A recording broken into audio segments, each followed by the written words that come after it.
Oras na para sa isa na namang laro kasama pa rin ang kwelang tandem ng Bokoy, aka Buboy and Kokoy. Dito sa Tamales Express, ginawa naming human tamales ang ating mga players. Mag-uunahan silang makarating sa 2 stations kung saan kailangan nilang ubusin ang nakahaing tamales gamit ang kanilang bibig. Ang unang human tamales na makarating sa finish line ang panalo. Ready? Chef, go!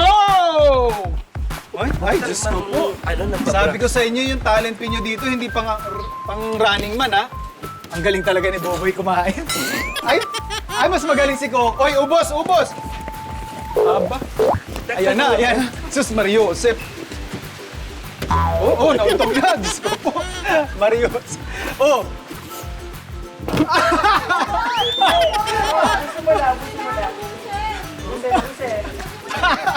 Ayan na, Boboy! Yan, kasi madaya ka. Ayaw ko siyang tapusin. Gusto kong nasapin yung tamales. Creamy. Creamy. Masarap, manamis-namis. Lasang atin. Ang tamales kasi, ang kwento niyan, nung sinaunang panahon, yan yung mga binabaon ng mga magsasaka. Okay. So para hindi, yun yung binalot nila. Para pag lunch break na nila, hindi na nila kailangan magsaing, magluto. Andun isa na. Dadali naman natin yung ating mga food explorers, again, sa Balayan, Batangas, Yes, para makilala si Ma'am Marlene at Ma'am Linda, Oy. na isa sa mga natitira rin Yes po. na talagang gumagawa ng tradisyonal na Balayan tamales. Ang ganda. Ito po yung mga dahon na ginupit-kupit natin kanina. Kasi kailangan po nating banlian para po maiwasan po natin yung mga anumang bakterya na nakaano sa dahon. Tapos, kailangan po nating patuluan siya rito. Tsaka po, bukod po doon para pag po binalot natin siya, malambot yung dahon. Tapos, pupunasan po isa-isa. Dito naman po tayo sa mga toppings ng ating tamales. Itlog na maalat, i-slicein po natin yung isa-isa, ganyan. Ito, isa po yan sa mga toppings ng ating tamales. Ito po ang ating mani, isa sa mga toppings po din.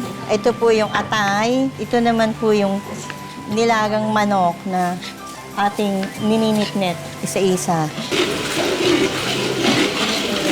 Ito na po yung ating galapong na pinagiling po ito sa palengke.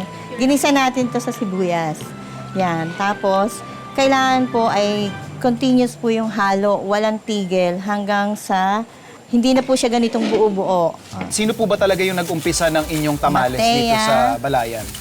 Matea Alaras Javier. Siya po yung pinaka-original. Mga anong taon po yan? 1948. Wow! Na ang nanay ko naman ng panahon na yon, kasama din siya sa paggagawa nito. Nakikita niya, tapos nung nawala siya, nanay ko na Lang nag-take over, nag-take over. patuloy po. Ngayon, yung kami namang magkakapatid, tulong-tulong din. Sa kabila ng pagtutulungan ng mag-anak upang maitaguyod ang kanilang munting negosyo, umabot pa rin sa puntong kinailangang magsara noon ng Ate Lydia's Special Tamales. Hanggang sa muli nitong pag-usbong noong panahon ng pandemya sa tulong ng anak niyang si Marlene. Nung pandemic, since ang dami nga pong online food business na lumalabas, doon po namin naisip na i-revive po siya. Nung na po kami, nag-post na kami, Special Tamales is back. Yung mga suki po nung lola ko pa, na matatanda na hanggang ngayon, talagang tuwang-tuwa po sila na na-try po ulit nila ang tamales ni Lola Lydia. Nostalgic daw talaga. Ano pa pong plano niyo? Kasi nakita natin dito from your slowly but surely growing pa na tamales empire, meron pa kayong ibang ino-offer dito ngayon sa inyong lugar? Itong pickleball po is last year po siya. Oh. Ang kagandahan din po, every time meron po kaming mga bisita or mga dayo na magpipickleball, natatry nila itong rare tamales at the same time. Yeah. May balak po ba kayong mag-expand, ma'am, sa ibang lugar? Yan, chef, ang aming, kumbaga, next goal na. Yeah. Kasi marami po talagang naghahanap sa Manila.